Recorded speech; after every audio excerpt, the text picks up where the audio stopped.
پچھلی آیات میں اللہ تعالیٰ نے زنا، قذف اور ان کی سزاؤں کا بیان کیا ہے۔ اب اس آیت مبارکہ میں اللہ تعالیٰ گھروں میں داخل ہونے کے آداب بیان فرما رہے ہیں تاکہ مرد و عورت کے درمیان اختلاط نہ ہو، جو عام طور پر زنا یا قذف کا سبب بنتا ہے۔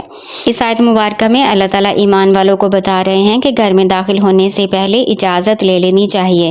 استأنس کا لفظ استعمال ہوا ہے۔ استأنس یستأنس استئناس کے معنی ہوتے ہیں معلوم کرنا، یعنی جب تک کہ تمہیں یہ معلوم نہ ہو جائے کہ گھر کے اندر کون ہے اور اس نے تمہیں اندر آنے کی اجازت دی ہے یا نہیں دی، اس وقت تک گھر میں داخل نہ ہو۔ کسی کے گھر میں داخل ہونے سے پہلے اجازت طلب کرنے کا درست طریقہ کیا ہے؟ آئیں حدیث سے دیکھتے ہیں۔ بنو عامر کا ایک آدمی آیا، اس نے رسول اللہ صلی اللہ علیہ وآلہ وسلم کے پاس آنے کی اجازت طلب کی۔ کہنے لگا، کیا میں اندر آ جاؤں؟ نبی صلی اللہ علیہ وآلہ وسلم نے اپنے خادم سے کہا کہ اس کے پاس جاؤ اور اسے اجازت مانگنے کا طریقہ سکھاؤ کہ وہ اس طرح کہے، السلام علیکم ادخلوا، یعنی السلام علیکم، کیا میں اندر آ سکتا ہوں؟ اس آدمی نے یہ بات سن لی اور کہا، السلام علیکم ادخلوا، تو رسول اللہ صلی اللہ علیہ وآلہ وسلم نے اسے اجازت دے دی اور وہ داخل ہو گیا۔ ابو داؤد کتاب الادب۔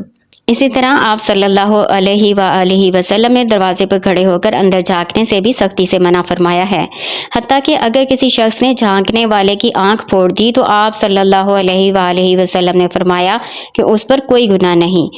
صحیح بخاری کتاب الدیات۔ ہمارے نبی صلی اللہ علیہ وآلہ وسلم کی عادت مبارکہ تھی کہ اجازت طلبی کے وقت آپ صلی اللہ علیہ وآلہ وسلم دروازے کے سامنے کھڑے نہیں ہوتے تھے، بلکہ دائیں یا بائیں جانب کھڑے ہوتے تھے تاکہ ایک دم سامنا نہ ہو جس میں بے پردگی کا امکان رہتا ہے۔ صحیح بخاری کتاب الاستئذان۔ ہمارے نبی صلی اللہ علیہ وآلہ وسلم کا اجازت طلب کرنے کا یہی معمول تھا کہ پہلے سلام کرتے اور پھر داخل ہونے کی اجازت طلب کرتے۔ اسی طرح آپ صلی اللہ علیہ وآلہ وسلم کا یہ بھی معمول تھا کہ 3 مرتبہ اجازت طلب فرماتے تھے۔ اگر کوئی جواب نہیں آتا تھا تو آپ صلی اللہ علیہ وآلہ وسلم واپس لوٹ جاتے تھے۔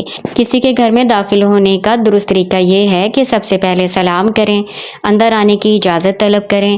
اگر گھر والے آپ کو اندر آنے کی اجازت دے دیتے ہیں پھر تو ٹھیک ہے، آپ داخل ہو جائیں، لیکن اگر آپ کو 3 مرتبہ اجازت مانگنے پر بھی وہ گھر والے اجازت نہیں دیتے تو واپس لوٹ جائیں اور اس کا برا بھی نہ بنائیں۔